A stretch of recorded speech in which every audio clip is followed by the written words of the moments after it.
Thank you so much for joining me for another podcast. Today I am joined by a special guest, Mike Fay. I would describe him as a crypto specialist, but he covers a lot of other markets as well. I see a lot of his crypto content on Seeking Alpha, and I haven't heard too much from Mike, so I'm personally excited to hear about his thoughts on the market. It's a crazy time in the markets right now, as you know, Mike. So Mike wanted me to go first. I will share my thoughts. I usually let the guest go first, but I did find something very, very interesting, Mike. I'm actually really excited to share this. So we're hearing so much news about Japan. So I wanted to really investigate and see what's going on in Japan right now. And what I noticed is actually a lot of similarities between what is happening right now and the COVID crash, as you know, right before the Bitcoin halving last time, which really shook up the crypto markets last time as well. So I'm actually seeing literally the exact date of the crash. If you do a Google search, it will say February 20, 2020. And the NKY index, the Japanese index, dropped by 32%, and we actually have a very similar crisis taking place right now with almost a 27% drop. And if we zoom in, we have a rebound forming already, so it seems like a bit of a flash crash both times. This crash over here, I mean, it took a lot longer, but I find it very interesting that the exact top was literally February 20, right before everything came crashing down. So I want to investigate this a lot more, but for now I'm just seeing that, a sharp decline in the NKY both times, and both of them seem to have affected crypto with a sharp sell-off right around the halving. Last time was before the halving, this time is after the halving. For me, it seems a bit like a bear trap. I'm curious what you think about the current situation. Yeah, I mean, if you wanted to talk about the Japanese equity market specifically, I don't have an opinion there. I think that's an interesting chart, just because of the carry trade, and again, not something that I'm not Michael Guyett. I didn't have this a year ago like he did, but it's very interesting to see everything going down together and as quickly as it did, right? And certainly it looks like I've been calling it like a margin call, like a global margin call. I think you have, whether it's savers or hedge funds or, even just people in Japan who see that, look, the yen, it goes down like almost on purpose, right? And it's used, you're using this trade to essentially save yourself from the debasement of the currency by borrowing, and that has the impact of inflating it even more. And so you're seeing, I guess, globally, all of these markets kind of unwind at the same time, because on one hand you have the yen strengthening against the dollar, and on the other hand, you have, and Bank of Japan just raised rates, and then on the other hand, you have the Fed saying, we're going to probably cut in September. Everyone's expecting them to cut in September. Some are even looking at, like, let's get an emergency cut now, because God forbid stocks go down any further. We're 8% from the all-time high, and those have no pain tolerance. So I feel so bad. We got to cut now. I feel so bad for bears because they literally cannot get a break. Like, every time there's hope for the markets going down, and for them to make some money, we find a way to get it back up. Here's the thing. Like, it's not in anyone. That's funny. It's not in anyone's real interest unless you're betting short, which most people say don't do, myself included. I occasionally take some tactical shorts on, and had one play out really well. I covered it before yesterday, unfortunately. But you have at the same time the Fed saying, okay, we're gonna cut. Bank of Japan is raising. So you've got that spread between, the Bank of Japan and the Fed tightening. It's still wide, but it's tightening. And so if you're coming in late to the party on this trade, and you're borrowing yen and seeing that currency strengthen against whatever it is that you've used that capital to invest in, you're feeling the pain, you're probably panicking, and when you do that, you sell anything you can, which is why everything went down together. It's really interesting. We had the dollar go down with equities, with crypto, with metal, all at the same time. And it's like, that's obviously, there's some sort of financial condition that's causing that, and it's this Japanese situation, in my opinion. A lot of people are pointing to other things, and there are other things that could be reason for concern. I don't know if it's impacting the Nikkei specifically, but you've got the yield curve uninverting, the tens and twos. You've got last week's data, the employment data, the unemployment data. It was bad. It was really, I know, the really whole bad. week was horrible. Yeah, it was really bad, and I think that there are, like I think I said earlier, that there's always an inherent bullish bias in these risk assets, and because, like the yen, the dollar is kind of being debased on purpose. It's just the system that we have. It doesn't mean we have to like it, but in order to protect yourself from that debasement and that currency devaluation, you have to go further out on the risk curve. And we've seen through time, more recently, the last 15, 20 years, when you hold rates near the floor, that risk curve puts you out into things like equities, FANG stocks, Magnificent Seven, whatever you want to call it. It's only been the last 2 years or so that you can actually get a decent rate saving or by buying T-bills directly. So I think that it's a very difficult macro situation to figure out. I think that the market wants to go higher. I think people will generally find any reason they can for it to go higher.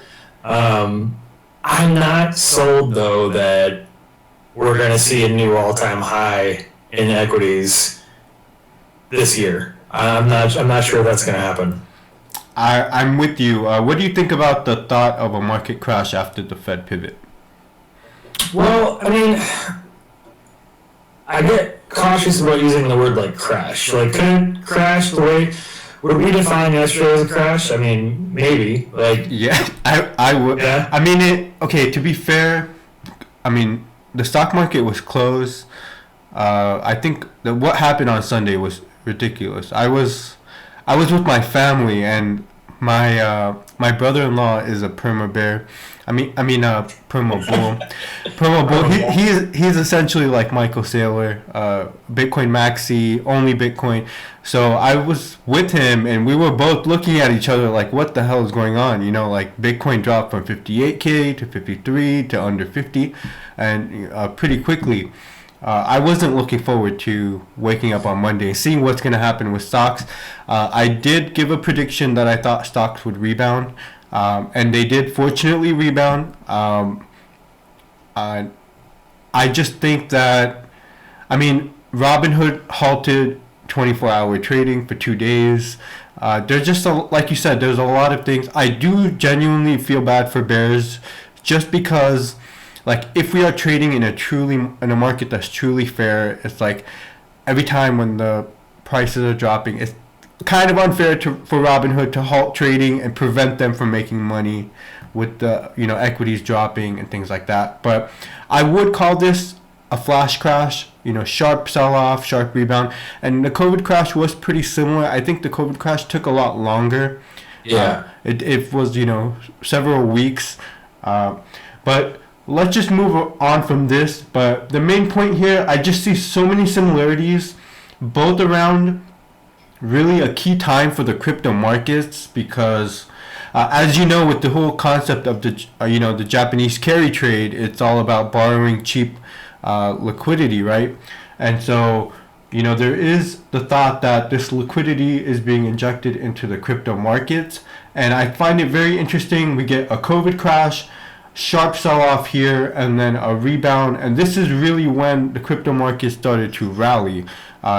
back in March of 2020, and we are seeing the same thing here. So I do think that this sell-off is over, and I think that we could start a rally. The markets tend to rebound after a sharp sell-off. I think we are already seeing a rebound taking place. We've had a historic drop and a historic rebound all within a few days for the Japanese market.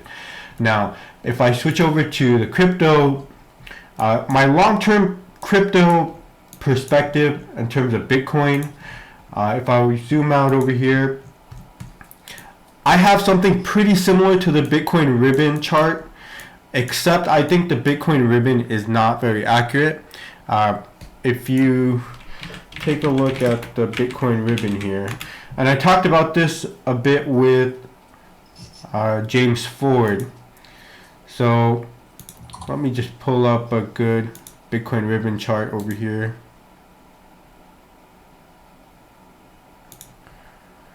So the key issue that I have with the Bitcoin ribbon chart is, like over here, you can't just have your peak sticking out like this above the red zone. Like, it does not line up properly. And over here, these peaks are not aligned properly. Like, this should be a top that should be connected to this top. So what I have here is my own version of a Bitcoin ribbon connecting the tops, and this really just gives you a logarithmic curve.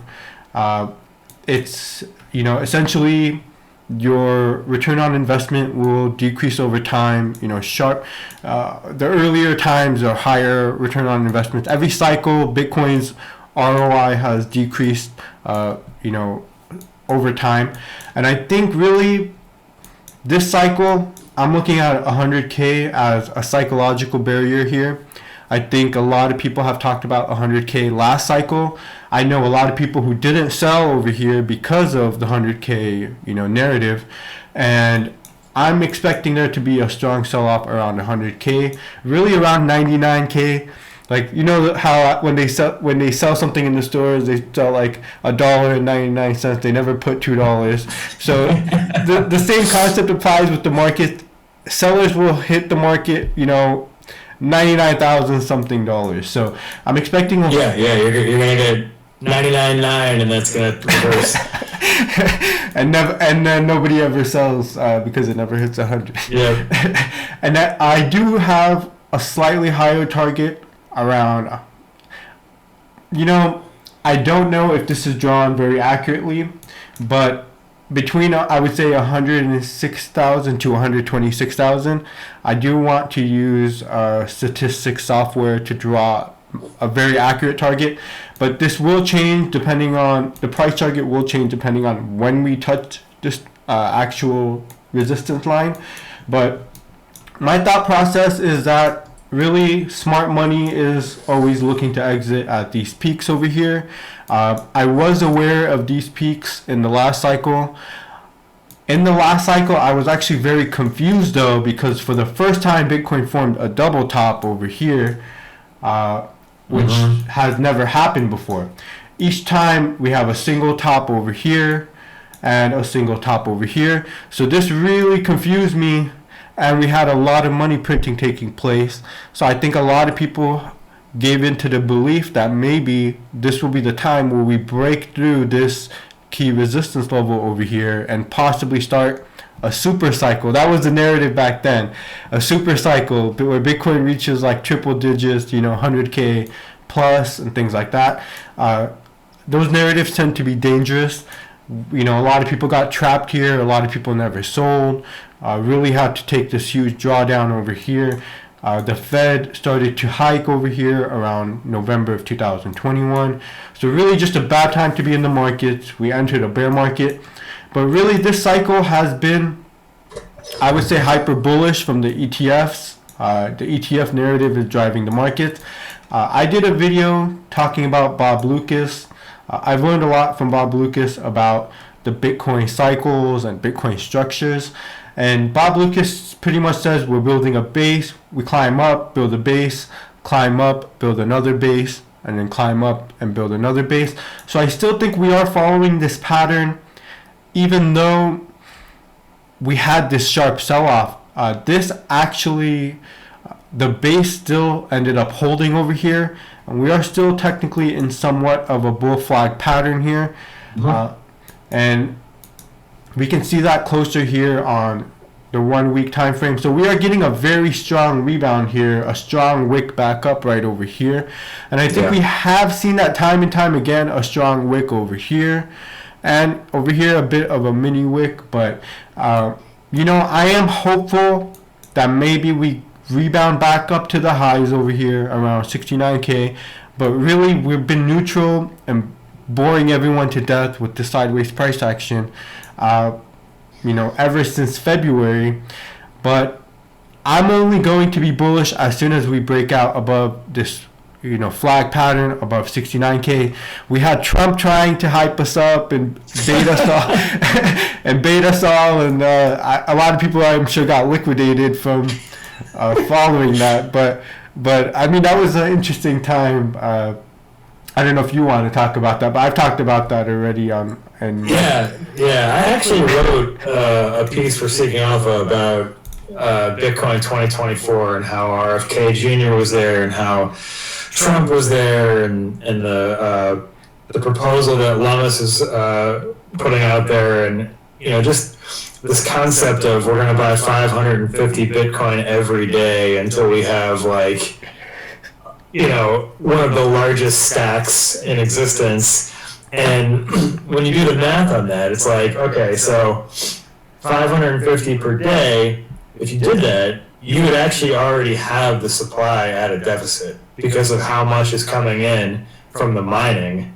So RFK's, which was over 20 years, you're immediately at a deficit, and then, you know, you have every 4 years you have another halving. So by the end of that acquisition phase, I think I did the math, it was like a 475 a daily BTC deficit. So if you can just imagine what that does to the price of the asset itself, if you have a rules-based buy, a daily buy, and then, you know, factor in then that the whole market knows this bid is there and is going to just front run the bejesus out of you. And so, you know, that's when you get these ridiculous, like, 9-figure price targets per coin, 8-figure price targets per coin, and it's like, can this happen? Like, I just don't see it happening, and I think that that's something that look, I like Bitcoin. There's a lot that I don't like about Bitcoin, and I've been very open about that, but as far as decentralized, non-state digital assets, it's probably the best we have, even though there are a lot of issues that I have with it, but it's still the best thing we have in a lot of ways. So I'm rooting for it to succeed. However, I get nervous when I see guys like Michael Saylor start putting out there, like, you know, $13 or $14 million per coin price targets on it, and it's like, we really don't want that. I mean, because you have to think about what that would mean. If that actually happened, it means that the dollar is so worthless that we probably have passed the point of riots in the streets and death and bloodshed. And I don't think anyone actually wants that. You know, sure, we can use the taxpayer to pump our bags if it makes us feel better, but it all seemed very icky. You know what I mean? Yeah, I agree with that for sure. I've never, you know, I've been very critical about that. Like Kathy Wood, she gives out these outrageous numbers. I've always said, like, going back to this chart, I've always said I have a hard time seeing Bitcoin breaking above this target. And really my thought process had been that we could see, let me adjust this real quick here. I think that we could actually see a triple top this cycle where we could rise up to around 100K, get a pullback, rise up maybe to 120K, get another pullback, and then maybe form a lower low here and then sell off. So I think this is a very realistic scenario given everything taking place. I mean, we can't ignore the macro situation. We can't ignore, all the stuff going on. But like you said, I think Michael Saylor makes me he's the only person that makes me feel stupid. Where I watch him and I'm like, is he insane or am I too dumb to understand what he's saying? He talks about economic energy and all this crazy stuff that I've never heard of. It's like, but what I tell people is they do have an incentive. They want you to invest in their ETFs and MicroStrategy and things like that. So there is an incentive to hype it up. Of course. I think Michael Saylor is a brilliant person. He says a lot of very smart things. I think that, like my brother-in-law, for example, he is a complete Bitcoin maxi, Bitcoin all the way. He invests in Bitcoin as a hedge against the dollar. He just thinks that historically all fiat currencies have experienced a crisis, and he truly believes in Bitcoin. I'm more bullish on gold. I think gold has stood this test of time. If things are really getting very bad, I would rather hold some gold. I know Peter Schiff gets a lot of slack, but I think at the end of the day, when there is a crisis, hopefully there is not, but gold is really something that actually has true value. I think Bitcoin is more of game theory of everybody's bidding up the price. We're all, there is a supply shock in the algorithm. The concept of Bitcoin that I do appreciate is if me and you are making a deal, if you're selling me a house and we're doing a deal in Bitcoin, we at least understand how much Bitcoin supply there will be. Whereas this actually happened to me, Mike. It's actually really interesting. So the time where I bought my house, I bought it right before the COVID crash, around 2017. So the person selling me the house, he thought that the housing market was peaking. He sold me the house for around $440,000, and he thought that pretty much I thought I was getting screwed over, but I was renting, so I'm like, you know what, I might as well pay for a house and to own it. So I bought the house for $440,000, and then the whole COVID crash happened. We increased the supply of U.S. currency by an insane amount, and he got the shorter end of the stick, and I got lucky. My house spiked up by more than $200,000 and within just a few short years, 3 years. So he could have waited, but he didn't have all the complete information because he thought that, he didn't know that we're going to devalue the currency and, hyperinflate all these assets. And so, I ended up getting lucky, but if we are making a deal in Bitcoin, we at least know, there's a halving, there's a fixed supply. I can at least know how much a Bitcoin is worth. I'll know how the supply will be in the next 10 years. We don't have that with the dollar. I think that's the biggest flaw. And that's one of my criticisms with assets like Ethereum. I think they do have a max supply issue.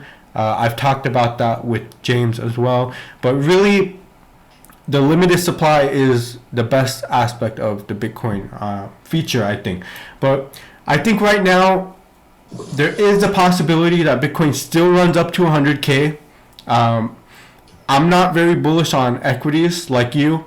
I think equities have kind of peaked out, but I do think that Bitcoin has had a lot of boring price action while equities have continued to rally. So I think we could see a rotation from equities to crypto. I think we could get a rally over here, but I'm not really getting excited unless I get some type of breakout here. I thought maybe Trump, all that hype, all that fluff coming out of Trump, I thought maybe we could... Those sweet sneakers that he's throwing out there, those Bitcoin sneakers. I think that was the top. I think that was the top. When he switched to sneakers, everybody sold. That was hilarious.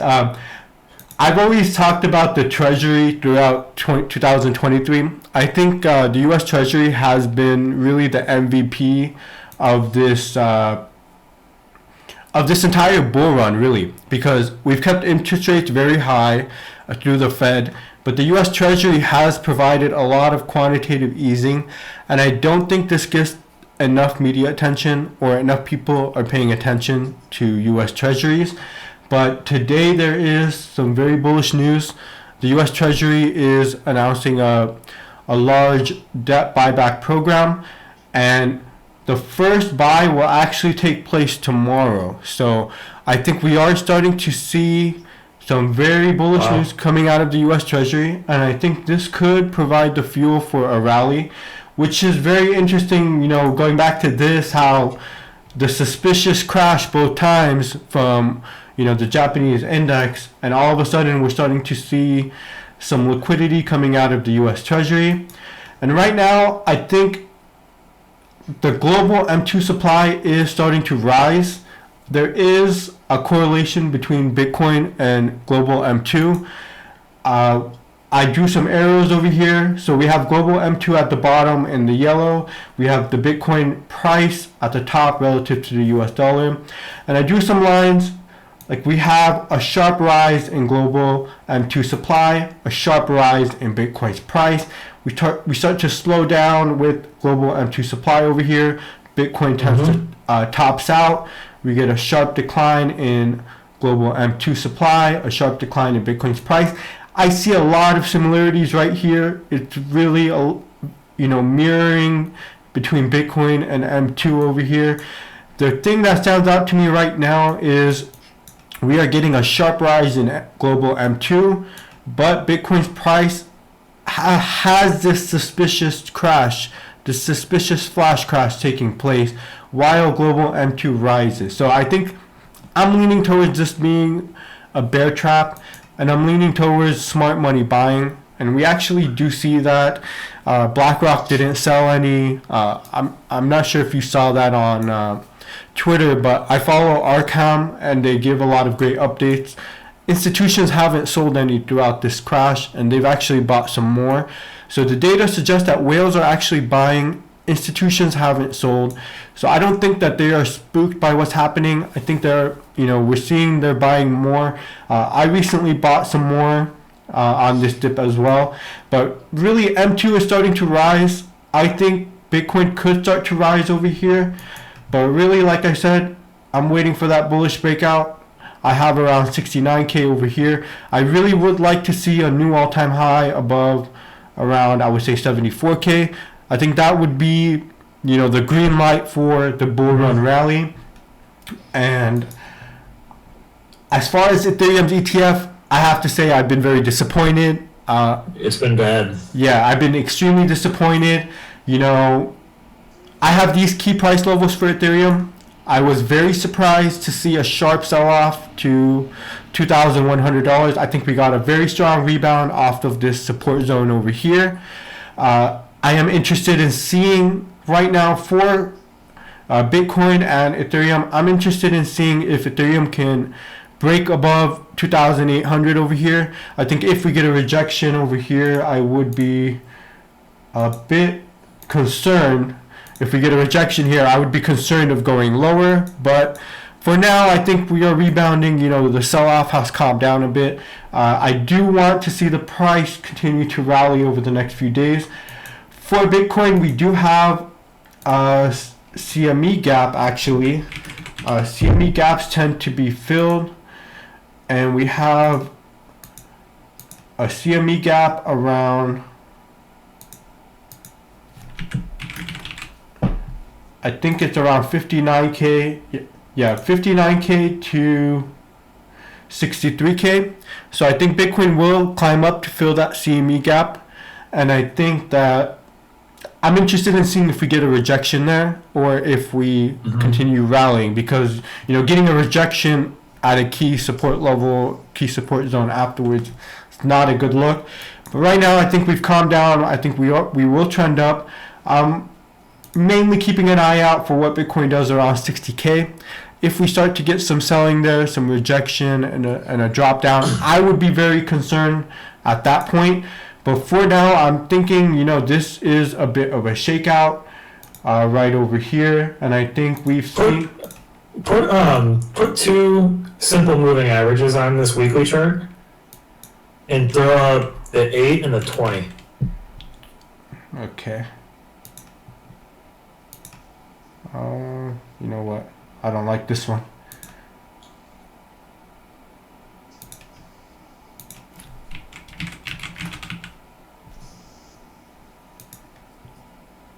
$8 and $20.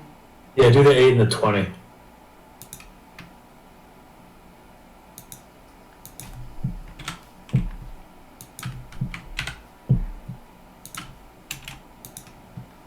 These are the lines that I've been following for years on Bitcoin. What time frame? And on the weekly. On the weekly? So the 8 and the 20. And what concerns me is the cross from the 8 underneath. But it's interesting that you point out that $63,000 level for the CME, because that's going to line up pretty well with going right in between those two MAs. And if it actually goes through it, you've got a shot there to retake those MAs and hopefully invalidate that cross. Because if you go back and you look through the years, these crosses, with I think the exception of COVID, the flash crash from COVID, typically these crosses are indicative of significant turning points. So what we would want to see is if there's a strong enough relief rally on this huge dip on that candle there, that wick is enormous. If it goes through those MAs on a close, I think that would be pretty bullish. To your point, it's got to probably get over that trend line and probably over, even maybe over like 74 or 75K. But when you mentioned that CME gap, that's not something that I had seen, and it lines up really well with the levels that I'm watching. Yeah, you can type in CME gap on the indicators here and find them. CME gaps tend to get filled, so right now it's like everything is calm. I think we're rebounding, but really around here is when I really want to pay attention. I think you're bringing up a great point, but really I think we will get some type of bullish breakout. I think over here we've had a very similar shakeout. This was caused by the ETF approval. So the ETF was very confusing for Bitcoin. We got approved and then we just went down. We were bleeding at first and everybody's confused. Like, isn't this bullish? Is it a sell the news event? So I think a lot of people got shaken out. Really, I think a lot of people trading crypto are getting wrecked in this cycle. Yeah, I agree. Yeah, so from the very beginning, I took a buy and hold approach. I've told the group for pretty much ever since I joined the group, I let them know I'm taking a buy and hold approach.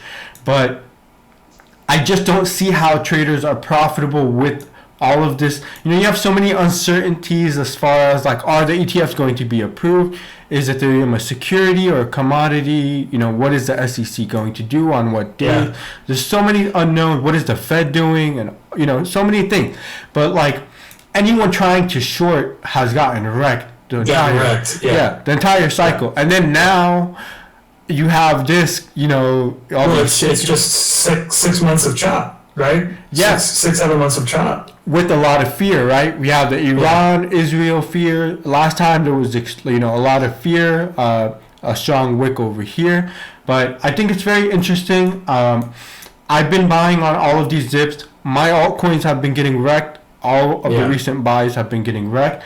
But I do think that we can see a bullish rally here. And I think everything lines up pretty well for some type of bullish rally. Bitcoin tends to go parabolic after the halving. I feel that what we saw already going back to this, I think whatever this suspicious crash was has already occurred. That's just my general feeling right now. I do want to investigate it more. I don't want to just come out and put a video saying like, this is my conclusion. But right now, what I'm seeing, we got a COVID crash here, March 20. We can actually add Bitcoin here. And seasonality is something that I've been looking at more. And what we've seen generally in past halving cycles is that it's the year after where the rise gets really aggressive to the upside. So we may, I don't want to say we're going to have, 6 more months of chop, because I actually don't think that that's what's likely. But I think right when people sort of count it out and think that it's dead, that's when you start seeing crazy numbers to the upside. I mean, it all comes down to psychology, right? It does. You know, that really is it. But look at the similarities right here. I mean, we got this. Here, let me add a vertical line right over here. You got this. You got a crash right here. This is really when we went parabolic after this crash right here, and I think we are seeing a very similar crash right over here. And I really think that we will go parabolic. I think it will take some time. The key question is, like, I'm like you, I don't think equities will form a new all-time high. The key question for me is, will Bitcoin form a new all-time high? You know, and I think the answer is, I'm leaning towards a yes right now. But I am still cautious. There's a lot of reasons to be cautious. For me, you know, like you said, if we get a close above 63K over here, above the, you know, the SMA cloud over here, the next thing for me would be 69K and a bullish breakout. That's really all I've been waiting for this entire move here. Just waiting for a breakout, buying on any strong sell-off near the lows over here. I do like to dabble into altcoins. Do you trade altcoins as well? I wouldn't say that I trade them like on a daily basis. I'll make moves. I have positions on right now, but I'm typically pretty tactical with it. I'm not active. But you like are investing long term. I mean, for generally my approach skews to more fundamental long term. So okay, but I will, you know, I'll go in and out of certain positions when I feel like something is getting extended and when something is oversold. Okay. By the way, the scanners on TrendSpider, you can scan for some nice oversold conditions. I bet. Yeah, I think you'll like that a lot. I try to marry like the fundamentals with the crypto technicals, which is difficult to do because there's not a lot of standard fundamentals with crypto. You know, like you know, how do you value each asset? And you know, there are some schools of thought, you know, does, you know, TVL to market cap matter for, you know, like a smart contract chain, or is it about the fees? You know, is a price to fees multiple more appropriate? I try to look at all of them, and you know, you have like on the application side, I think fees matter. So I think price to fees is a good one on the application side. So one trade that I have on right now that's equally like, it's a long-term hold, and I'm in it with the trade in mind that I'm going to take some off when it runs a little bit while still maintaining that core position, is Aave. Primarily because Aave, one of the top lending platforms in the entire space, when you value it on a price to fees multiple, it's at like 4 times fees, which without having, you know, the relative context, that's about the lowest it's ever been, and at times it's traded, you know, closer to like 50 or 60 times fees, even higher than that. So these are the types of things that I try to look for to not just, you know, drive the fundamental investment case, but also just the trading. Like if something is really overvalued relative to where it's trended, then I like to look at it. So Aave is one that I'm in right now. That's interesting. I was actually going to ask you how you analyze the fundamentals for crypto. A lot of people have told me they've really struggled with that. So thanks for telling me about that. I'm more of a narrative-based, price action-based, volume and that's chaser. Important too, because that's what drives a lot of the sentiment. Yeah, I do. Yeah, I like last cycle. One of my best trades was Matic. I bought and held Matic under 2 cents.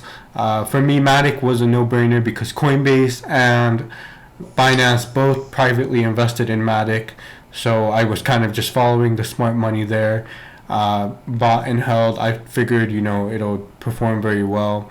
Matic ended up being one of the top performers. It went from, you know, less than 2 cents to almost $3, about $2.76 72 cents, I believe, in just 6 months. And I was shocked. I think a lot of people got spoiled with the easy money, and it's such an exciting time to be back in the markets. A lot of people have dreamed that these days would be back, so it's nice to have, just a lot of excitement in the markets again. I think a lot of people had a rough time in 2022 and stuff, but I'm happy for the potential here. As far as Ethereum, I think it's been very disappointing this cycle. It's fallen off. I think it's going to lose its number 2 spot. I was pretty bearish. Not really bearish on Ethereum. I just thought it was underperforming the whole cycle. And I didn't necessarily view it as a good investment. Maybe a safe investment. Probably now, not so much. I think that the ETF has been a flop.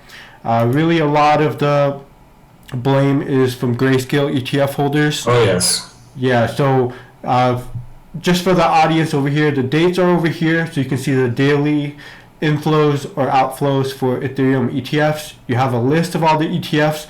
The only red column here is coming out of Grayscale. It's literally all red every single day, and the rest are all inflows. So you literally have Grayscale screwing over the rest of the market here, and this is really because of it's the fee. Yeah, and I would say smart investors get into Grayscale early because they convert the trust into an ETF. They did that with Bitcoin.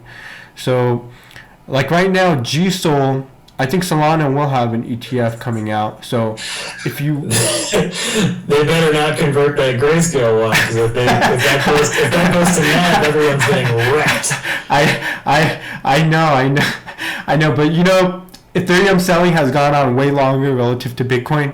Bitcoin's ETF sold for a few days and then started to pump. I think what we are seeing here is, ridiculous. To be fair, we did get Germany selling. We did get the U.S. government selling from the Silk Road. So we do have just a ton. Did the government actually sell that though? Did the U.S. government? Did they officially move that to an exchange?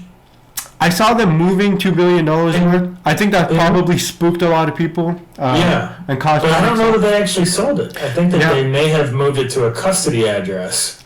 I think so. I have to check it. I just know I follow Arcam, so they just provide alert. So as soon as I saw $2 billion moving from the U.S. government, and then everybody starts panic selling, so I'm like, okay, this is great.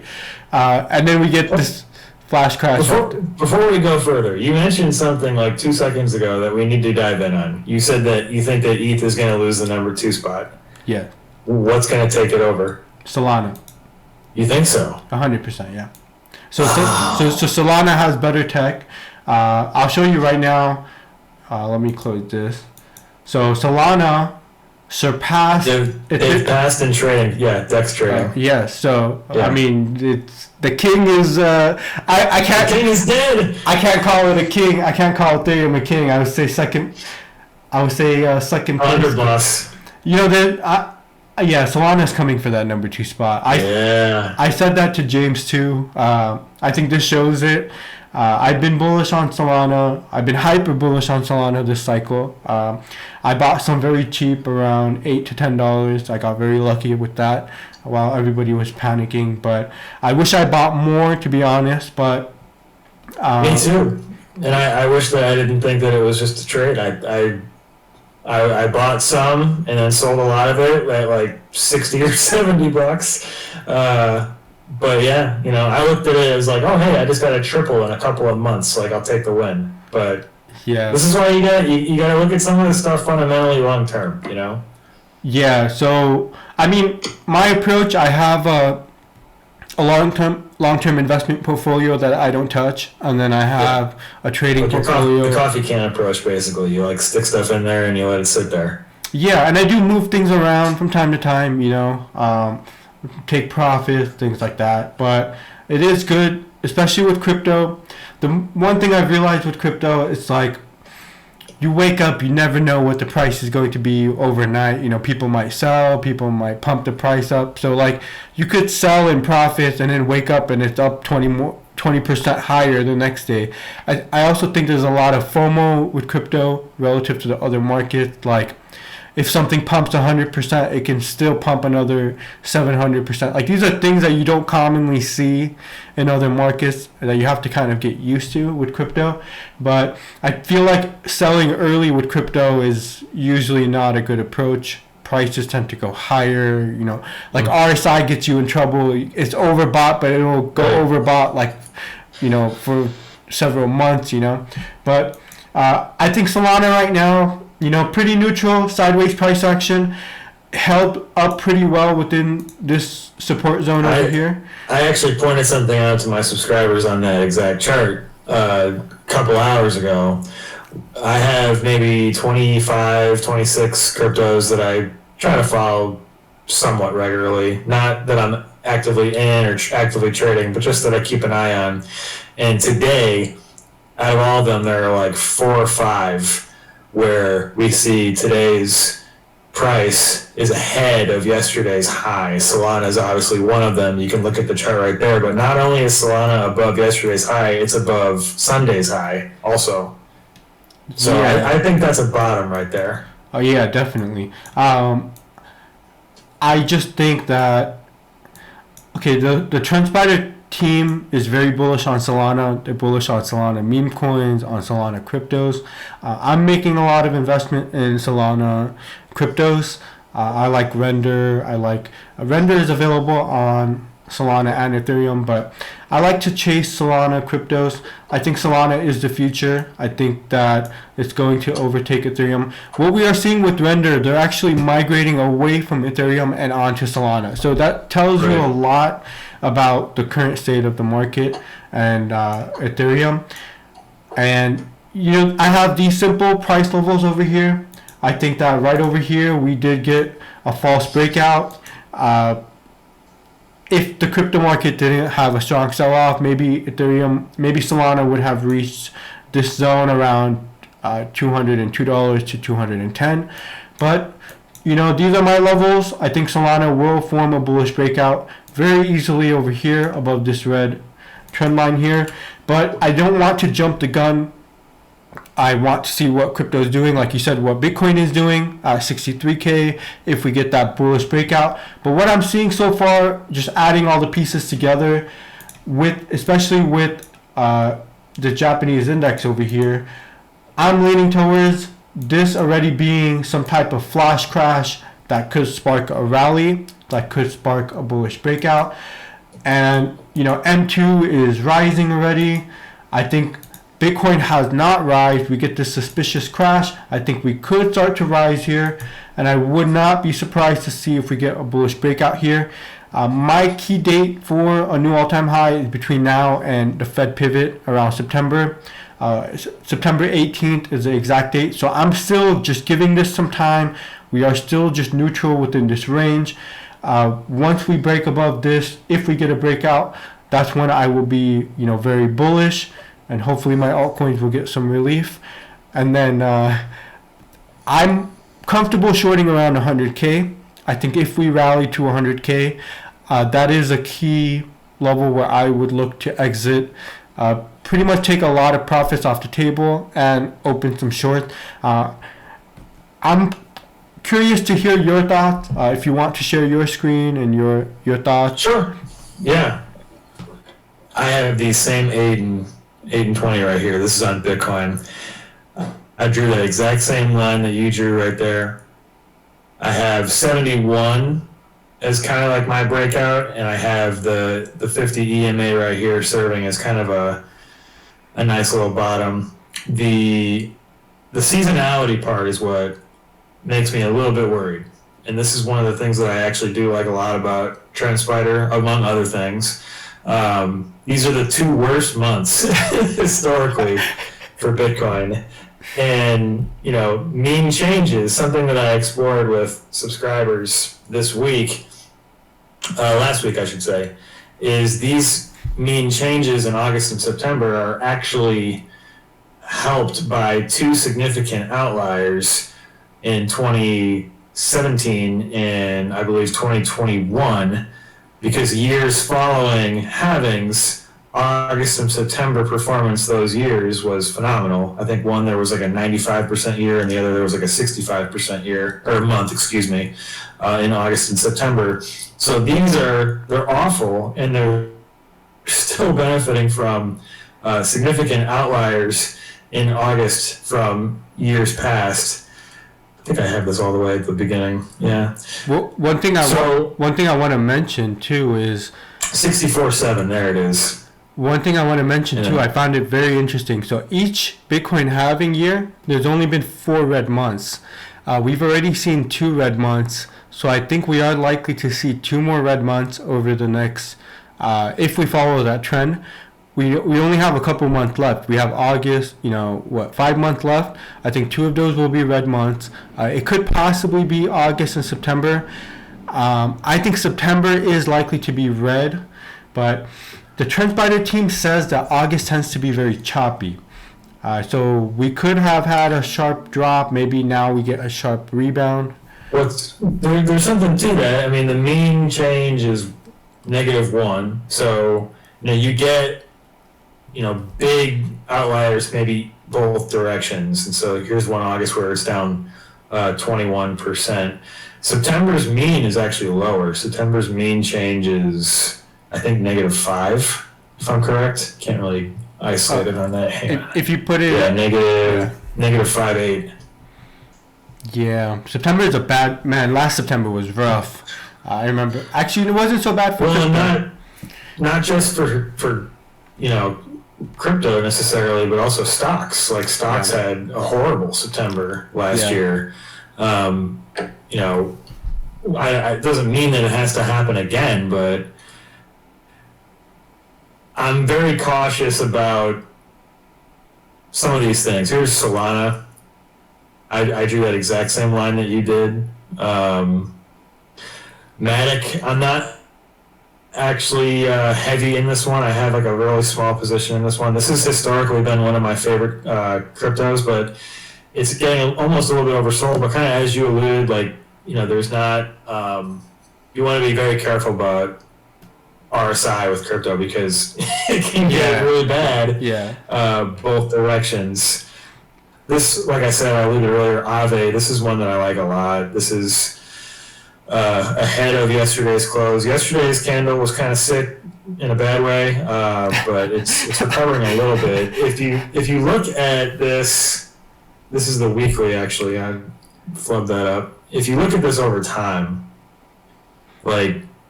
you've just got a big, base here where there's just not a lot of downside.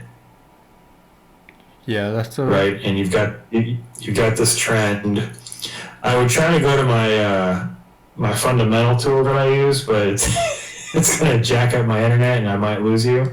But when you look at this with something like a token terminal, price to fees, it looks really good. So the longer this sort of, slow 2-year uptrend continues, I like Aave a lot.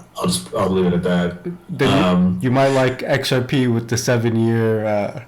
7 years. Yeah. I'm just kidding. Do you mind Xing out the insiders and unusual options just to see your chart a lot bigger? Yeah. Absolutely. I appreciate that. That's very interesting. The one thing that I hear from a lot of people is that it's very hard to do fundamentals with crypto. So I think it's interesting that you found an approach with that.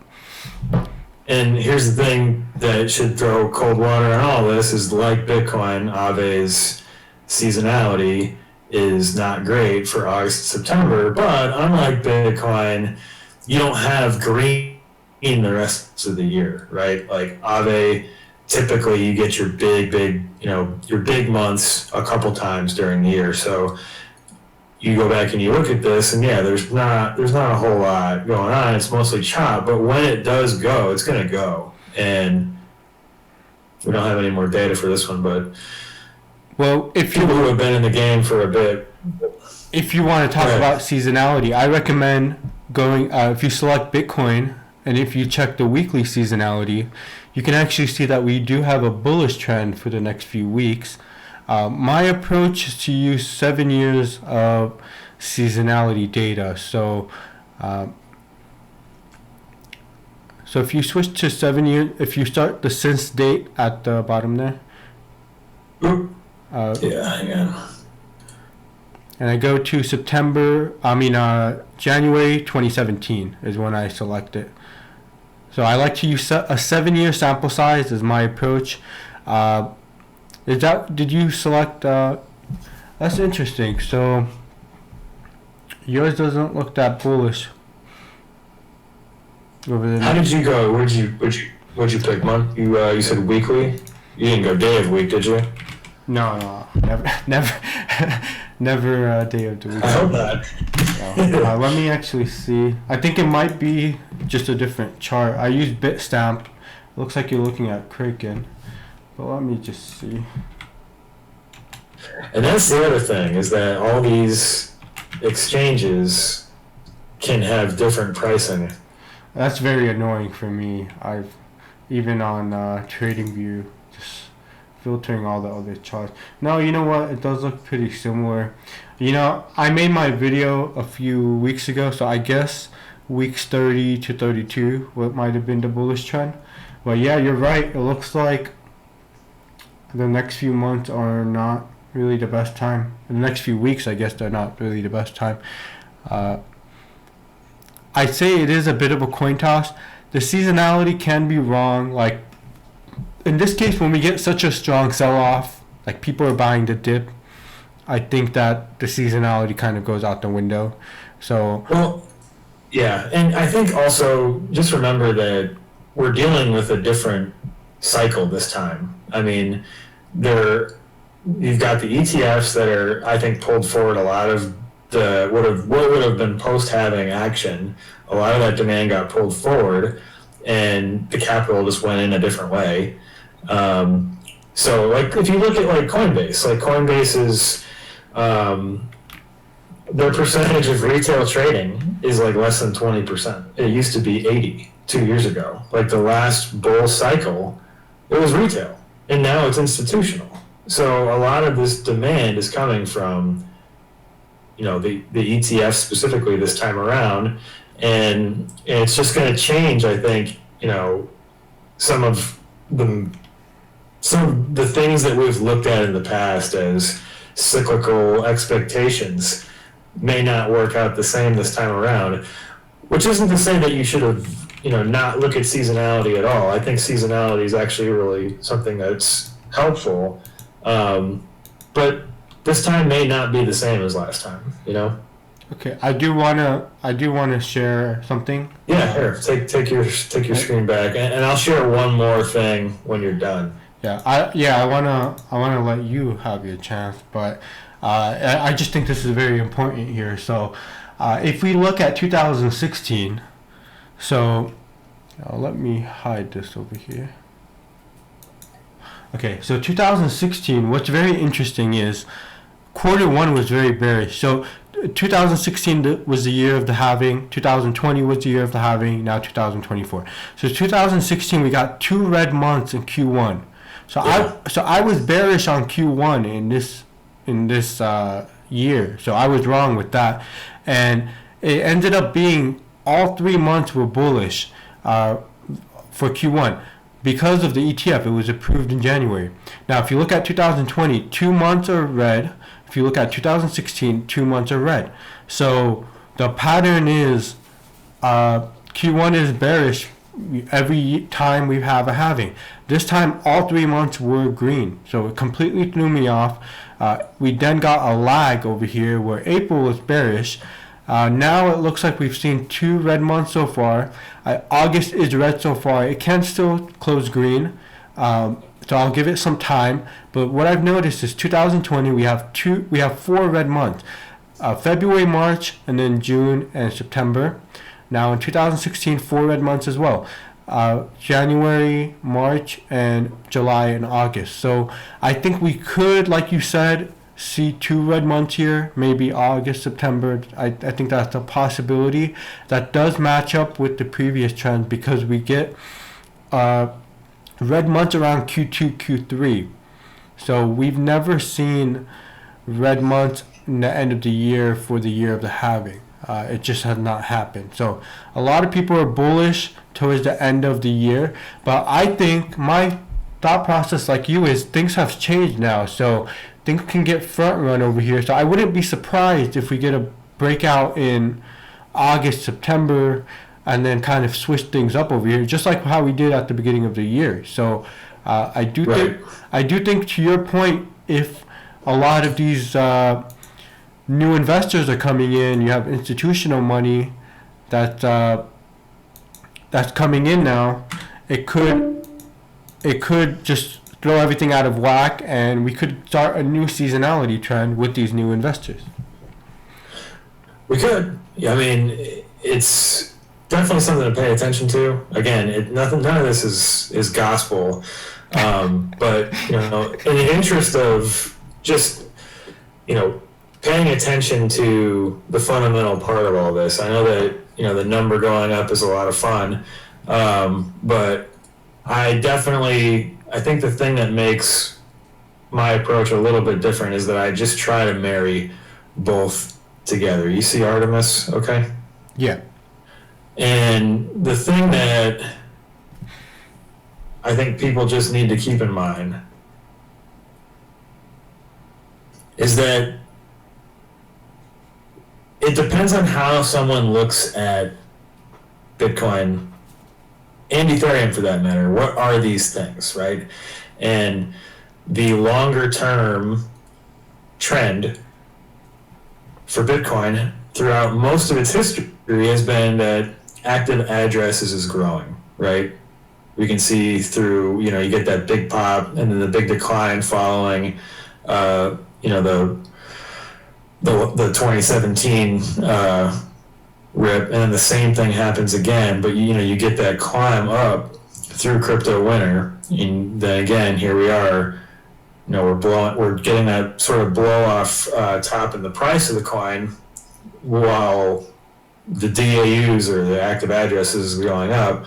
But what's been different this time is we're getting price up while users goes down. And I think even though this really started to go down towards the end of last year, to me this just looks like this is the ETF effect, right? Like the usage on the chain itself, from a daily active user standpoint, is going down. And I'm not sure that if you're like a fundamentalist with Bitcoin, like if you're someone who thinks that this is going to be a globally used payment network, with a hard cap currency, this is not what you want to see, right? So my advice to people, first of all, I don't give financial advice, so I'll just rephrase that. What I think people should be aware of is just managing expectations. And I think that, speculation can get you high. I think that 100K is probably going to happen. If not this year, I think probably next year. But if people aren't actually using this thing, then that means that fees are not going to be high. And it's somewhat paradoxic, or somewhat of a paradox, because the fees, we've seen at times fees spike really high.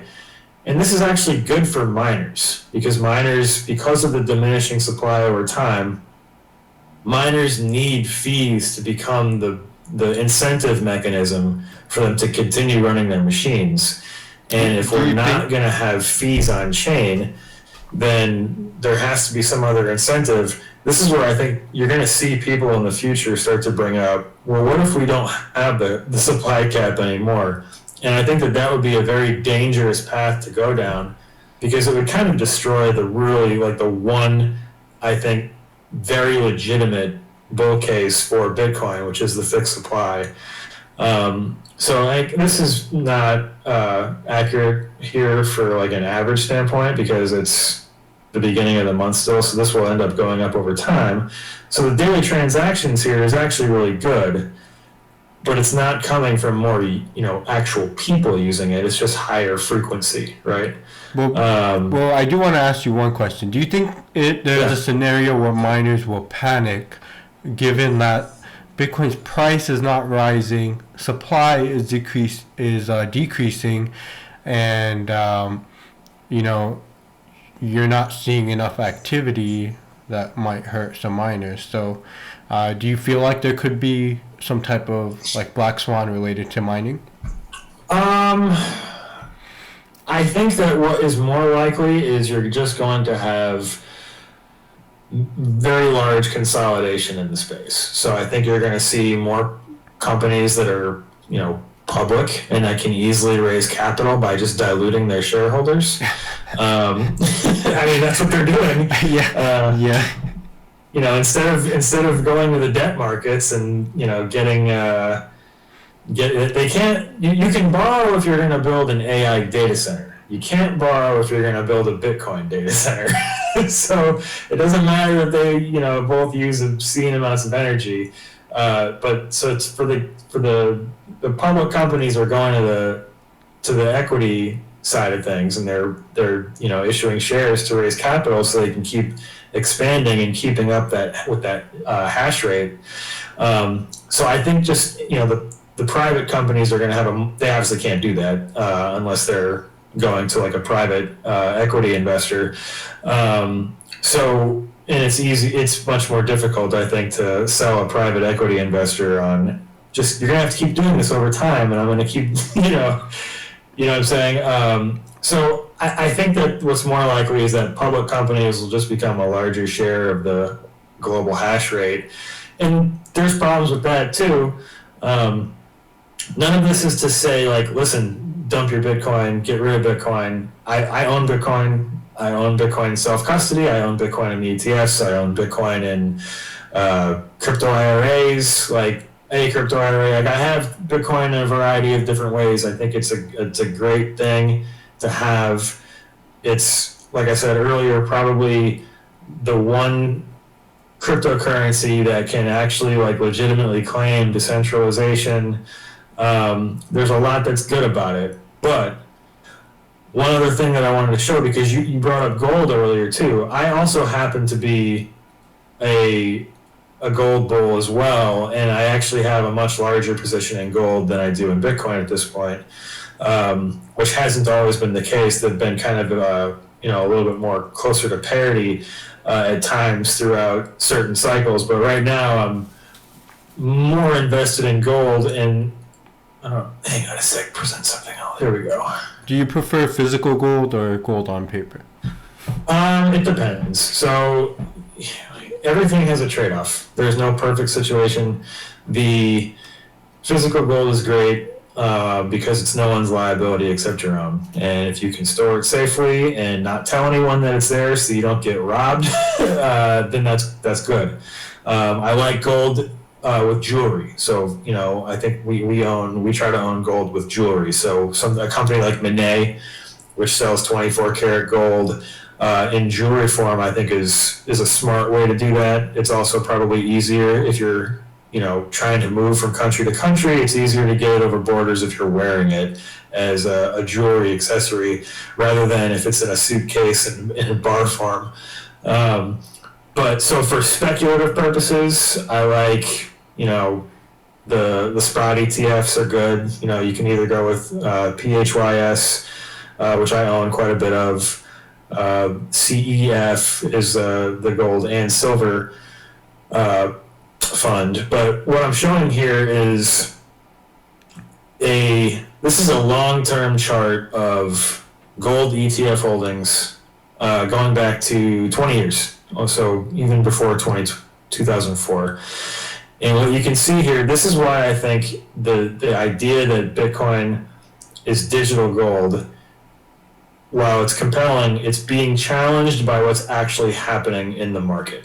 And what's happening in the market is usage is declining and supply is going into things like ETFs, is getting sucked up by companies like MicroStrategy and other companies that are buying it. So you have this asset that's sort of supposed to be like the people's thing that's getting sucked up into investment products, which is great for a number go up, but not necessarily great for other things. For instance, the fees. As I showed, the fees, you got big spikes up and down. But if there aren't people using it on chain, the fees are going to go down, and then miners have a real problem. But if we look at, so there's a point to all this. You've got Bitcoin going into the financial industry through investment products, whereas gold is doing the opposite.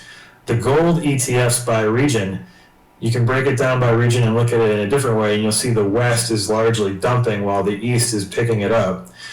But basically what I'm showing here is you have, historically, when gold's ETF holdings have risen, the price has risen with it. So you've got that ETF bid, price is going up. ETF goes to ask, they start selling, price is going down. This has been the case literally from 2004 all the way to about 2022, late 2022. Now we have the opposite. We have this gator jaws thing happening here where the ETF holdings are going down, right, while the price goes up. What that's telling you is that the gold is leaving the investment products. And so why is that? Why is gold leaving the investment products? You can guess, you can form your own thesis. Mine is that other countries, particularly BRICS countries, central banks, they're buying gold because everyone knows this fiat system is a ticking time bomb. That's putting it lightly. Right. So central banks are buying gold. ETFs flows are going out while price goes up. So gold is leaving the legacy system while Bitcoin goes in. And if I was a Bitcoin bull who doesn't like gold, I would think very deeply about why that might be the case, and maybe let me know in the comments why that is, because the only conclusion that I can come to is that Bitcoin is turning into a speculative investment rather than, a real digital, currency. And it looks like gold is going to be used to back currency again. Yeah, I can tell you from the audience's perspective, I don't want to speak for them, but you have those memes about the low returns for gold and how much you would have made if you invested in Bitcoin instead. And people are mocking Peter Schiff, 2% gains in 10 years while Bitcoin had 500,000% gain. You know what I mean? So I think it gets a bad rap, but it does. Yeah, but I'm with you. When things, even if things aren't going bad, just hedge against fiat currency and things like that. Gold has actual real world use cases. I do look at Bitcoin as a lot of speculation still. I am a bit surprised by the global adoption so quickly, how everybody's embraced Bitcoin and how it's become such a big thing. Back then it was a real power struggle. You have a lot of people attacking crypto, a lot of people criticizing Bitcoin, important people saying that, it's like internet coin and, internet money and all this stuff. But I'm with you. I think gold has stood the test of time. I think this is very interesting as far as the price. So do you think the same thing is happening with Bitcoin as well, or will happen? Well, it depends. I mean, and I will make one clarification. I think normal people, when I say normal people, I mean like not central bankers. I think that I think that normal people are buying, physical. I think that they're buying gold in various ways. Like I mentioned, jewelry is the way that we try to do it. But the central banks are still part of the legacy financial system. So with banks buying, I think they're going to use it to backstop whatever currency reset we may or may not get. I also think that a lot of these countries that have large gold positions also have Bitcoin, whether they seized it or purchased it outright. Think China, second largest Bitcoin stack. US, second largest Bitcoin stack. How do you bring confidence back into a sovereign currency without something backing it? The idea for years has been that the dollar is backed by its military power and oil. Okay, that's wonderful, but at some point, there was a time when you could actually redeem the piece of paper for real money. Like, gold, I think if people shift their framework just a little bit from gold being, this investment that's going to lead to significant returns, and look at it more as it's money that's going to hold value over time. I'm going to be able to buy a house, like you said, with X amount of gold ounces this year, and it's going to probably be pretty close to that in 50 years. Like, that's how I think people need to just shift their thinking on what gold is. It's why Peter Schiff gets dumped on, and he deserves a lot of it because, look, it's obvious what Peter's doing. He's hitting the hornet's nest on purpose. You guys gotta stop engaging with this dude. This is why he's doing it. It's very bold. It's very bold to ask for hate. To ask to be attacked. But he's not an idiot. He knows how the algo works. Yeah, that's so funny. And every time Bitcoin drops, every crash, he comes in there and he smacks all the Bitcoiners in the face with his stuff, and they buy it every time. They're like, "Oh, Peter, gold sucks." Blah, blah, blah. But I guess the point that I'm trying to make is that, there was a time period where the paper bill, the thing that has the dead presidents on it, you could go to a bank and you would say, "Hey, here's the bill, give me the double eagle," right? And that was as good as gold, right? And so, in the last 50 years, when the paper completely decoupled from gold itself, it's just been, we've talked about it, it's just fiat. And that has a shelf life. As your brother-in-law, you've called him a Bitcoin maximalist, where he's absolutely correct, is that these things always end badly. All the fiats, they always end badly. So what we need to remember is that the paper, in the same way that a laundromat ticket isn't an actual shirt. The shirt is the shirt, right? The paper isn't really money. It's an instrument. It's a currency. It's used for various activities, but, when it's time to get the shirt, there ain't nothing there. And so I think the central banks, at least the ones that are trying to decouple from, the way the Western world works right now, I think BRICS nations, I'm not saying they're going to have a gold currency or there's going to be an alternate to the dollar, but I do think that some of these countries are prioritizing gold over something like U.S. bonds, and there's a reason for that. Will they get on the Bitcoin train as well? I don't know. Maybe. But all we can do right now is look at what's really happening and not think about, what we might want to happen. Yeah. I do think there's a lot of speculation, about the future. A lot of excitement with the institutions coming, governments buying. I do. So, how do you see Bitcoin? Do you see it more as digital gold? So I did when I first started buying it. I did. Now because of some of the things that I put out there. I saw active users growing. I saw, settlement volumes growing. I saw a currency, a digital gold / digital currency that was being used by more people over time.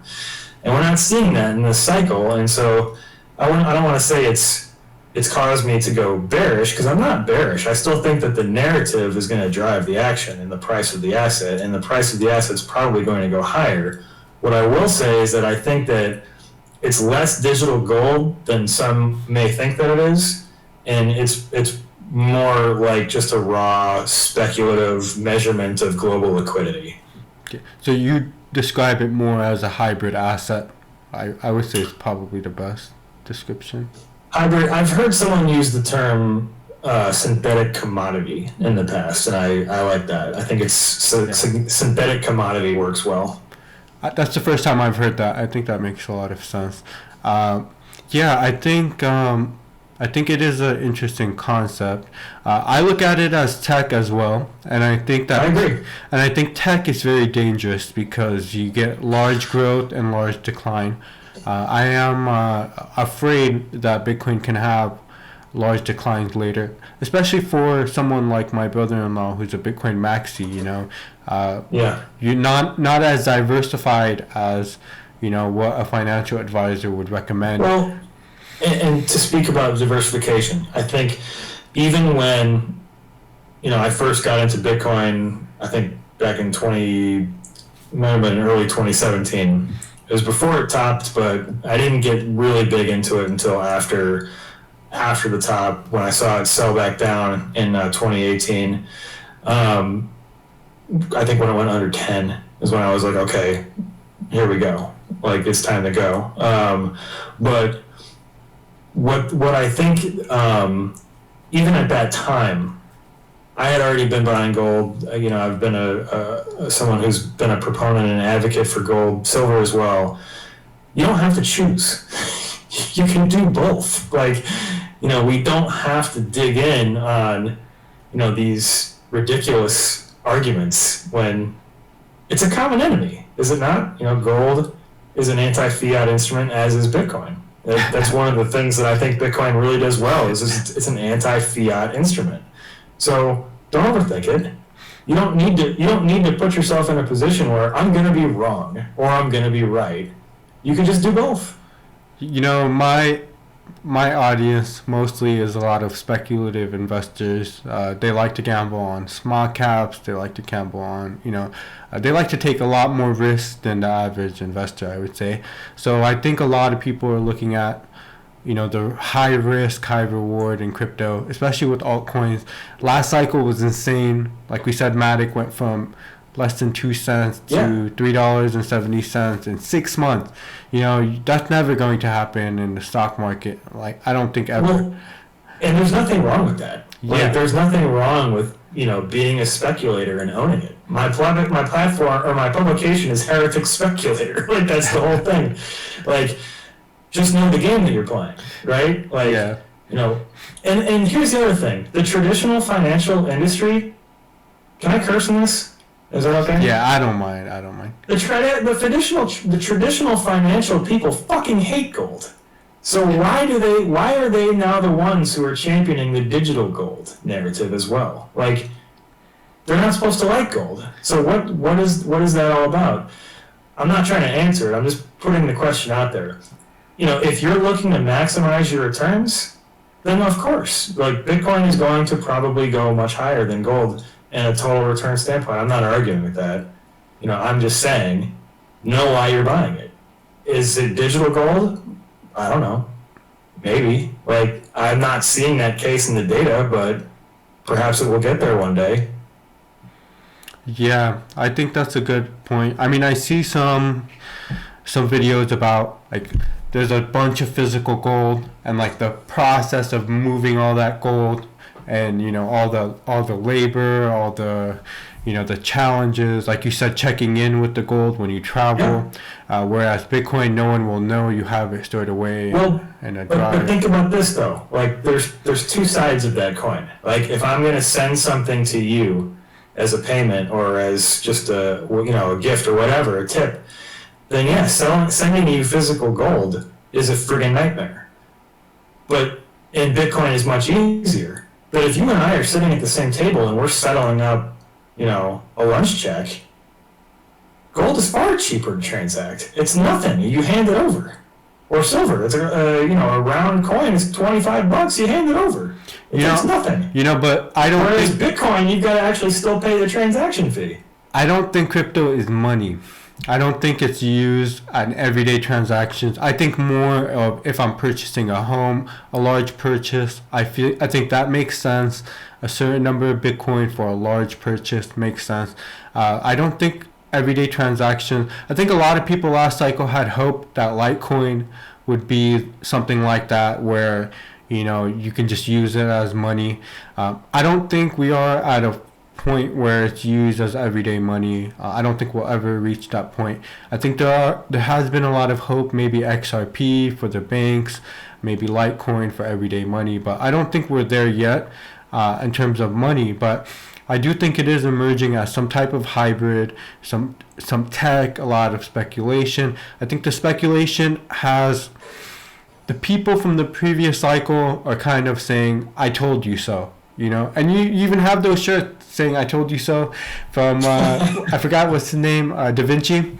You know who I'm talking about. The guy, it's just a freaking dollar. buy Bitcoin, it's just $1. You saw that video? Yeah. Yeah, I wish I had seen that video and bought back in the day. So I bought Bitcoin the very next day after I found out in 2017. I found out on Thanksgiving. I was at Thanksgiving dinner with my wife's family, and her uncle was like telling me, there's this digital money you gotta buy. It's the best investment. All this stuff. I was actually looking for a way to invest my money because I had a good year in business. I wanted to invest outside of stocks. He brought up Bitcoin at Thanksgiving, which is ironic because it's like the common joke talking about Bitcoin at Thanksgiving dinner with the family. So that's actually how I learned about Bitcoin. The very next day, I set up a Coinbase account. I bought some Bitcoin, and I had a pretty wild ride from 8,000 up to 20,000, all the way back down to 3,000, not knowing what the hell is going on. Yeah, it was a lot of craziness back then, but I just think it's a high-tech situation and really a hybrid of a lot of different factors. It is, and every chain does something different, theoretically. And I would agree that, Bitcoin probably isn't money at this point. Litecoin, I actually like Litecoin. I think that it has shown that if you're trying to send money, like digital currency that's not fiat, it's useful. But then look at this money movers, right? Like you can see that ETH in a normal day settles about 4 times, almost 5 times, the daily volume that Bitcoin is settling. And with ETH, you've got a couple of different, I think Solana has really taken over the NFT game from them. And also maybe even the altcoin situation too. They stole everything from Ethereum, literally. And right, and so your point about Solana is going to take over the number 2 crown. I don't doubt it. I think what you would want to see is Solana take over the lending and the DeFi space to a larger degree than what ETH is doing, because ETH is still settling a ton of daily volume. I'm curious why you're so bullish on the lending. I've never really been bullish on that sector. I think because this is where the transparency, I think, is a good thing. Whereas other avenues like payments, I think transparency is probably bad. But with lending on chain, you can see collateral levels clearly. You can see, which borrower actually can, make the loan. And I think that I think it's just it's one of the innovations, I think, of public blockchain financially that really simplifies what has historically been kind of a pain in the butt to get, funding for any loan, So I'm not going to sit here and say that we're going to see mortgages and auto loans and things like that on chain tomorrow, because I don't think that's going to happen. But I think that ETH has shown an ability to do financial innovation with settlement that typically would have taken a long time. I think it's really great. And Solana, I mean, there's a really good chance that Solana could be that chain if fees stay low, right? Because that's one of the other knocks on ETH, is that the fees have been a problem. It's a tough line to manage, because you need fees low enough that people can actually use it, but you also need fees to be present if that's the main incentivization model. And when ETH was deflationary, fees are great for stakers because that's where your yield is coming from, but then they had to do the Denkin upgrade. They had to get fees much cheaper on the L2s so that people can actually friggin' use the thing. And then suddenly ETH is now inflationary again, right? It's a tough balance. Going back to the concept of tech, there's always better tech that comes out. So you have to be careful, especially with crypto. Some people think that Bitcoin can never be overtaken.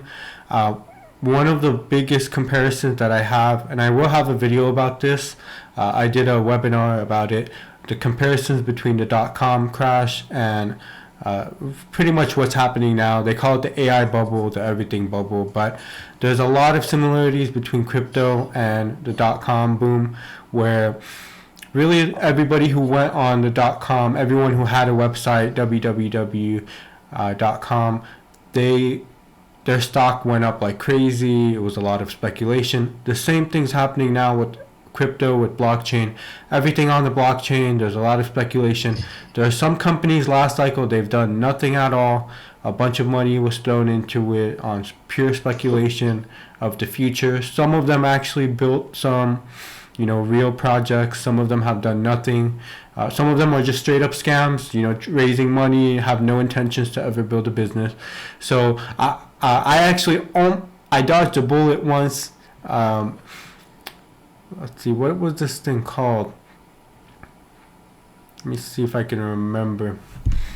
I dodged a bullet. It was like this super shady company on some island. Sounds great.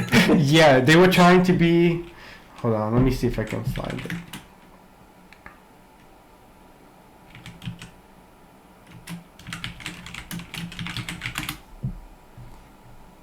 While you're doing that, I'll pop up this fees page. So this is actually a great resource for anyone watching these .info pages. Really, really awesome. So here's crypto fees, breaks it down. You get by network, and there are even some of the applications in there as well. So you get your 7-day average over here, and obviously ETH and Bitcoin are below their, really almost everything is below their 7-day average.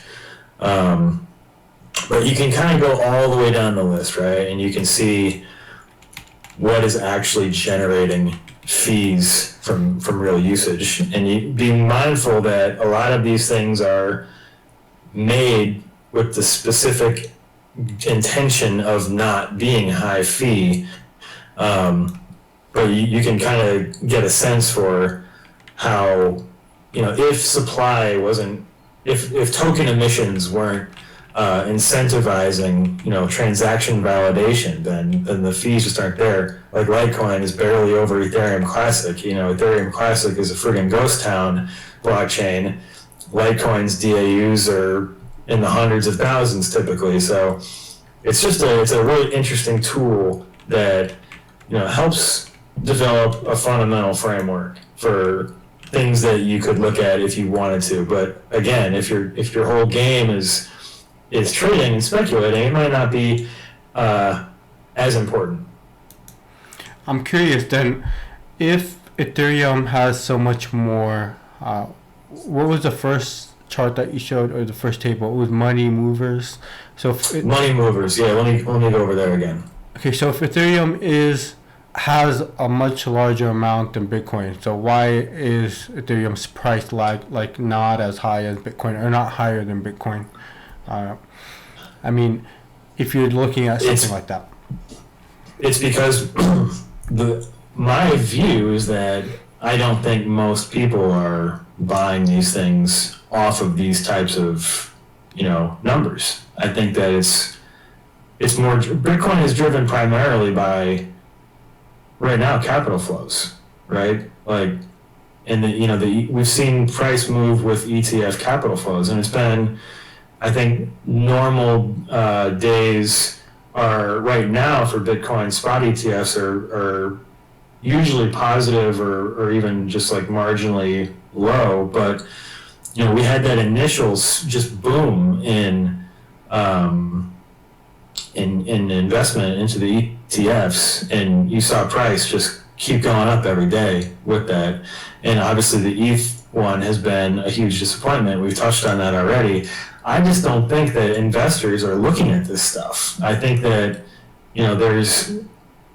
there's not a standard way to fundamentally analyze these things. And, I mentioned price to fees before.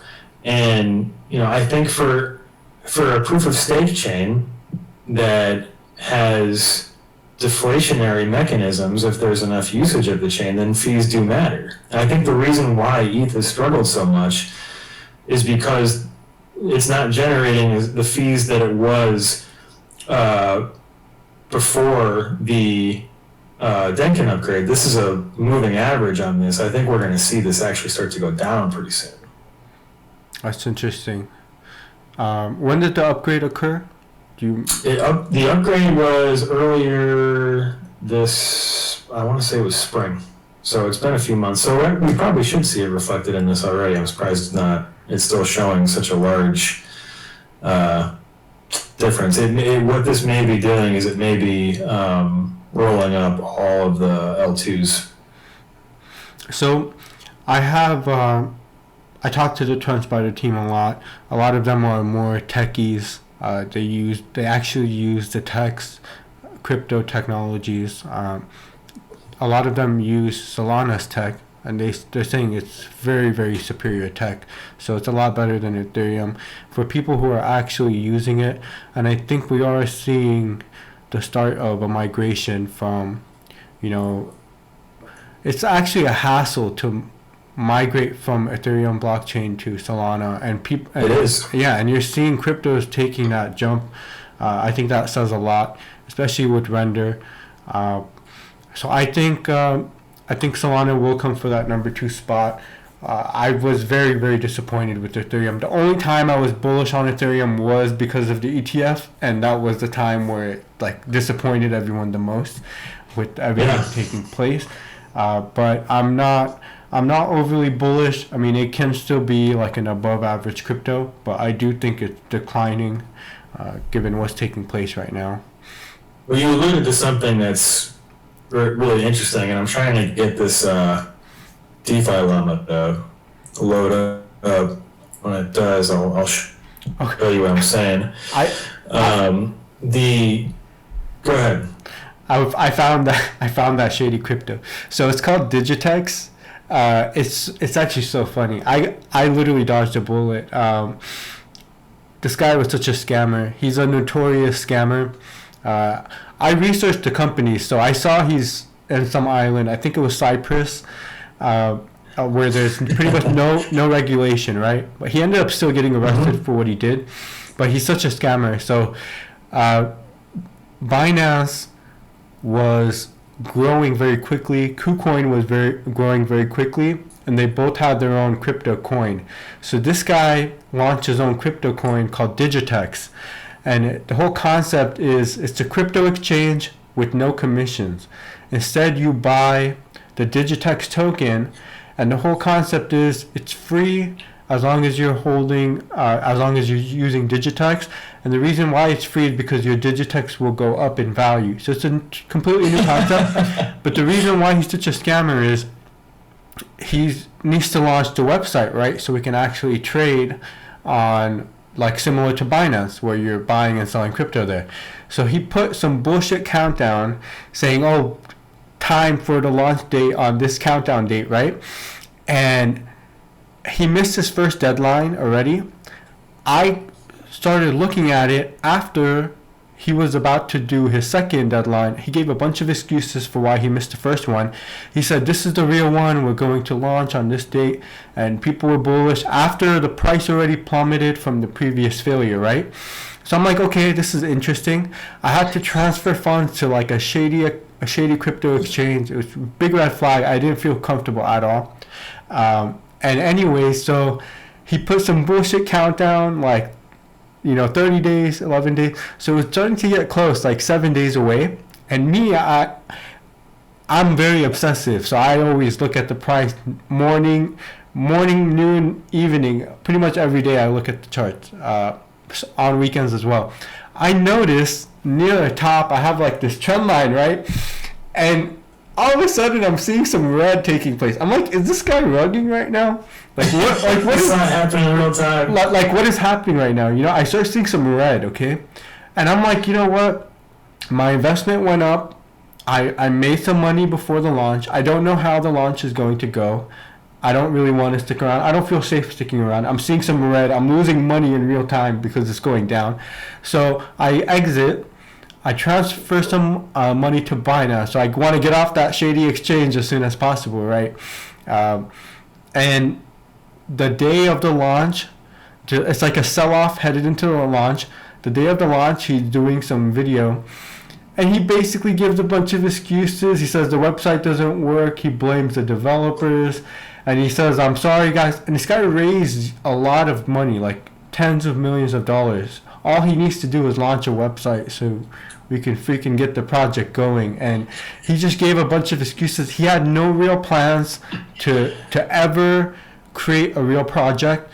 Just kept on, dragging people along. He even put these bullshit video clips of what the exchange will look like, of like little clips. Imagine like a Binance, a clip of Binance buying and selling option and like commissionless trading, like Robinhood. And he put out all this BS stuff, like a promotion together, and he never accomplished anything. He pretty much ran off with everybody's money, and now he's in jail. So I dodged. Right. Yeah, so I dodged a bullet. But the point is, like, some of these projects have no, intentions at all to do anything. No, not at all. Yeah. It's it's the Wild West. I think that a lot of people want more regulations, and I understand the call for that. It is what it is. But here's the TVL on DeFi Llama broken out by chain, and you can see that this is the share. So 47.3 billion in TVL on Ethereum, and that's 58.7% of the entire DeFi market, so all the chains. But when you look at like Tron is the next one, and Tron has an enormous stablecoin footprint. Do you like Solana? Do you like Tron? Is actually catching up to Tron. Go ahead. I'm saying, do you like Tron? I don't have Tron. I've never used Tron, but based purely on some of the things that I've pointed out, like address growth and actual usage, Tron, it depends on how much of it's bots and how much of it's real. I have not done the deep dive into Tron, and one of the big reasons why I didn't do that several years ago was because I haven't seen this number right here, the protocols. Usually when you get to a point where you have this much TVL, you have more protocols. Like Base just launched last year, and there's 327 protocols. Arbitrum, 600. And a big reason for this is because these are both EVM chains, and this is what I'm getting into with, my point about Ethereum, where ETH, you're over 1,100 protocols here, which is why it's such a big driver of total TVL. So you look at these top 10 chains, ETH, and then you've got Arbitrum, Base, Blast, Polygon, all of those that I just listed, 1, 2, 3, 4, those exist basically just to scale Ethereum, right? So this Ethereum ecosystem, and then you can go further down, and you've got Optimism is top 15. Scroll, I believe, is also an EVM chain.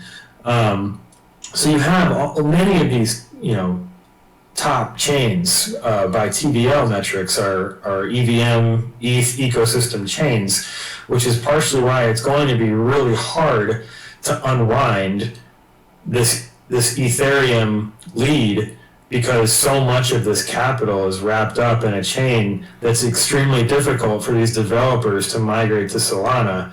Solana I think it's great, and I like it a lot as a user, but I think it's going to kind of have to grow its own, sort of environment organically, unless someone, creates a really simple toolkit that makes it easier to merge from an EVM chain to Solana, because Solana is not really, in my opinion, Solana is not really competing with Ethereum as much as it's competing with Base, Polygon, Arbitrum, Optimism, basically the L2 chains that are really friggin' cheap, that are on top of Ethereum.